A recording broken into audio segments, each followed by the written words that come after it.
I didn't know that a single rainy drive would prove my parents loved my sister more than my life. If I had, I would have never touched the keys. The rain came down in thick, blinding sheets, the kind that turned the road into a silver blur. My hands were locked around the steering wheel as water slapped against the windshield like it was trying to break in. The wipers screeched, barely clearing a path, but I kept driving because that's what I was always told to do. Keep going. Don't make Kayla late. My little sister sat beside me in the passenger seat, scrolling through her phone, checking her reflection every few seconds. Not a drop of worry touched her face. "Lena, hurry up," she said. "They charge extra if you're late, remember?" "I'm trying," I replied, my voice tight. "The road's flooded." She rolled her eyes. "Mom said to drive faster." That was how things worked in our family. Kayla's hair, Kayla's plans, Kayla's comfort. Everything else came second, including me. I slowed down as we reached the last turn toward the salon. And then the tires slid. One moment the road was there. The next it wasn't. Headlights flashed. A loud screech ripped through the air. Then metal smashed against metal so hard it felt like the world itself folded in. Glass shattered like ice. Something in my arms snapped. My head slammed forward. Silence followed. When I opened my eyes, blood coated my tongue. My chest burned and my left leg felt numb, like it wasn't attached to me anymore.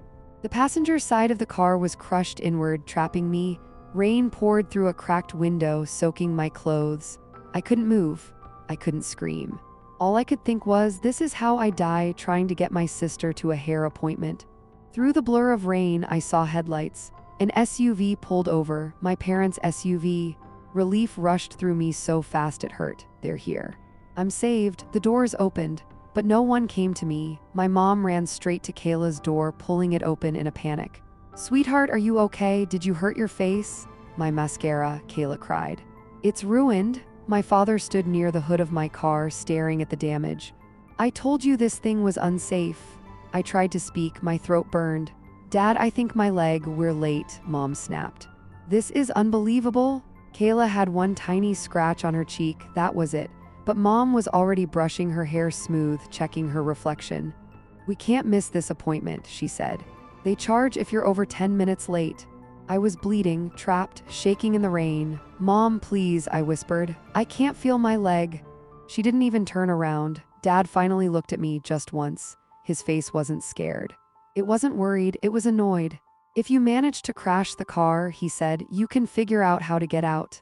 Then he closed Kayla's door. The SUV pulled away. Their taillights disappeared into the storm while rain poured into my wrecked car and blood ran down my arm. They left me there. I don't know how long I lay trapped. I don't know how I found the strength. Somehow I unbuckled, dragged myself over broken glass, and kicked the passenger door open with my good leg. I collapsed onto the roadside, soaked and shaking. A stranger stopped 20 minutes later and called an ambulance. By the time they arrived, I was barely conscious. And while doctors fought to keep me alive, my parents were sitting in a warm salon, watching my sister get her hair done. They never once came back. But what they did to me in the hospital, while I was helpless in a bed, was even colder than leaving me bleeding in the rain. When I woke up, the ceiling lights felt too bright, like they were trying to burn me awake. Pain rolled through my body in slow, brutal waves. My leg felt like it was split in half. My shoulder was wrapped in something tight and stiff. I tried to move and immediately regretted it. A nurse rushed over. "Easy, you were in a serious accident." "My parents," I whispered. She paused. That pause told me everything. "They were notified," she said gently. Hours passed. Machines beeped. Nurses came and went. No one else did.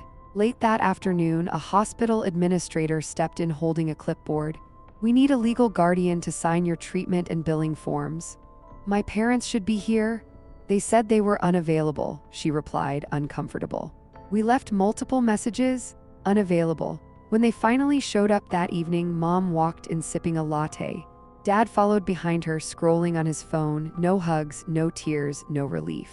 Mom looked at the IV in my arm. "Wow, they really went all out, huh?" "I almost died," I said quietly. "Well, you didn't," she replied. "So let's talk about this bill." Dad slid a stack of papers onto my bed. "You'll need to handle it yourself. We're not paying for something that was your fault." "My fault?" I stared at him. "You told me to drive in the storm." He shrugged. "You're the one who crashed." Before I could respond, Mom added, "You'll be transferred to a rehab facility tomorrow. We don't have time to care for you at home right now." "Why?" I asked. Kayla's voice drifted in from the hallway. "Because your room is full of my stuff now." They left again. 3 days later, while I was still in a hospital bed, a woman in a navy blazer came in carrying a folder. "I'm with North River Insurance," she said. "We need to confirm some information." I gave her my name and date of birth. She hesitated. "Your parents contacted us 2 days ago regarding a life insurance policy in your name." My chest tightened. "What kind of policy?" "A term policy opened last year," she said. $50,000. They listed themselves as beneficiaries. My hands started shaking. "Why would they call you?" "They attempted to initiate a claim," she said carefully. "They referenced an accident report and requested payout information. But I'm alive." "Yes," she said. "Which is why the claim was rejected." She slid a document toward me. It had my name, my parents' signatures, and the date. The date was from the morning after the crash. They didn't just assume I might die. They checked. They hoped.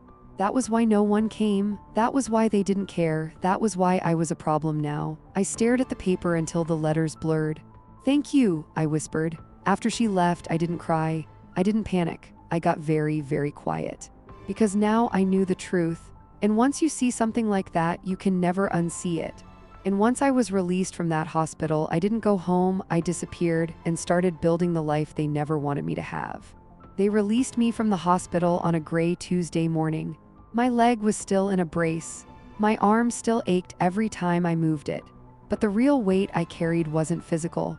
It was the knowledge of where I was supposed to go next. Home. My parents were meant to pick me up. They didn't. A nurse called twice. No answer. Finally, Mom picked up.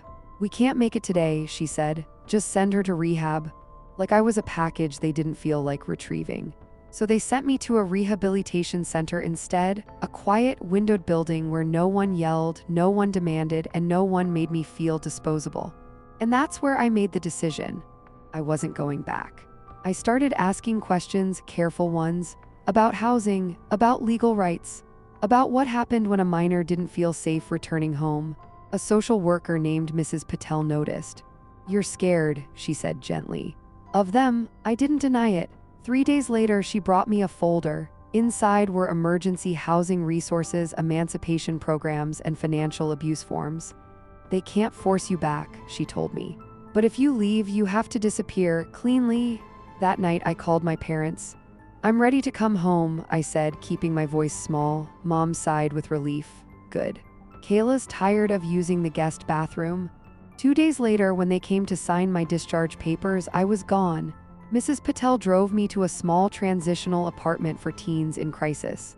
1 bed, 1 desk, 1 lock on the door. For the first time in my life, I slept without listening for footsteps. I got a job at a call center 3 towns away. I used a different mailing address, a new phone, a bank account in only my name. And I didn't block my parents. That part was intentional. The messages started flooding in. "Where are you? You owe us. Come back now. You're being dramatic." I saved everyone. Late at night, I went to the public library and started digging into their finances. The salon, the property, the loans, that's when I found it. They didn't own the salon outright. They owned 50%. The other half belonged to an investor who had quietly funded the place years ago and was now buried under debt. That half was for sale. I created a burner email and wrote 1 sentence. "I'm interested in purchasing your shares." The reply came within hours, but what scared me wasn't how fast he answered. It was how desperate he sounded. Because if I could see cracks in their empire, so could they. And once I owned their other half, I didn't just plan to take their business. I planned to walk into it while they were still inside. The sale finalized on a Tuesday morning. 1 wire transfer, 1 stack of documents. That was all it took to quietly make me the co-owner of the building my parents had spent their entire lives bragging about. I didn't rush in. Power is never about speed, it's about timing. 3 weeks later, my mother hosted the salon's biggest annual event, the Spring Beauty Showcase. Brides, influencers, local press, and high-spending clients packed the place. This was the day she used to remind everyone that her business was a legacy. That was the day I chose. I walked in wearing a black blazer and holding a clipboard. No drama, no hesitation. The receptionist's eyes widened when she saw me. "Dr. Rivers," she whispered, "my legal name now. Don't stop working," I said quietly. "Just give me the admin keys." She hesitated, then handed them over. Because as co-owner of the building and the business systems attached to it, my name was already on file. The law was on my side. I stepped into the back office and logged into the scheduling network. The IT admin had no choice but to grant access. My ownership documents had been uploaded the moment the sale closed. One by one, the screens in the salon changed. Appointments vanished. Bookings disappeared. Emails queued for clients were replaced with a single notice. Event canceled, management change for inquiries. Contact R. Rivers. Confusion rippled through the room. "What's going on?" someone asked. That's when I walked out. My mother's smile froze when she saw me. "What are you doing here?" she snapped. "I own this place," I replied calmly. 50% of it, and your lease expired 2 weeks ago." Dad laughed nervously. "This is some kind of stunt?" I handed him a legal notice from my attorney. His hands started shaking as he read.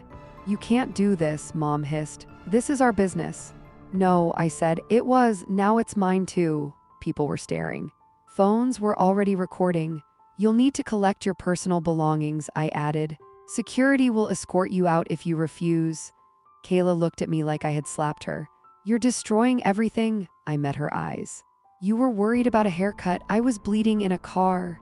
Silence filled the room. For the first time in their lives, they had no control. They stormed out, humiliated, exposed, and furious. And I knew exactly what that meant. Because people like them don't accept defeat. They retaliate. And when they started lying to the police, to the neighborhood, and online, I was forced to release the evidence that would end them for good.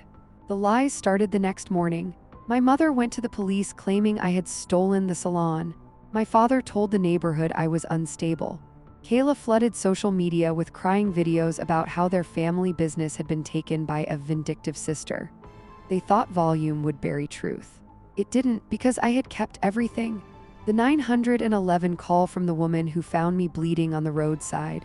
The hospital logs showing no family visits for more than 20 hours. The rehab discharge forms marked family declined responsibility. And the insurance paperwork dated the morning after my crash, requesting a payout on my life. I didn't post it right away. I waited. Until my parents started threatening lawsuits. Until Mom began telling church friends I was mentally unwell. Until Kayla wrote online that I had always wanted to hurt the family. Then I uploaded one file, not under my name. Through a survivor advocacy network I had quietly been helping since my recovery. No captions, no accusations, just documents. The internet did what it always does when truth is simple and cruel. Why would parents file a life insurance claim on a living daughter? Why did hospital records show no visits? Why did they refuse to take her home? Within days, local news picked it up. Then blogs. Then church groups began quietly removing my parents from directories. Their salon license was suspended pending investigation. The insurer flagged the policy for fraud review. Their bank froze the account connected to it while regulators looked closer. The empire they had built on appearances collapsed under paperwork. They tried to contact me. I didn't answer. Instead, I turned the building into something else. The mirrors came down. The styling chairs were sold. The new sign went up. The Resilience Room Trauma Counseling and Youth Support on opening day. I stood in the lobby and spoke. I once bled in a car while the people who should have loved me chose an appointment instead. I said, "This space exists so no one else ever has to feel invisible in their own family." People cried, so did I. Months later, a letter arrived. Kayla's handwriting. No apology, only rage. "How does it feel to destroy your own family?" I smiled, because the truth is I didn't destroy a family, I survived one. And I built something better from what they left behind.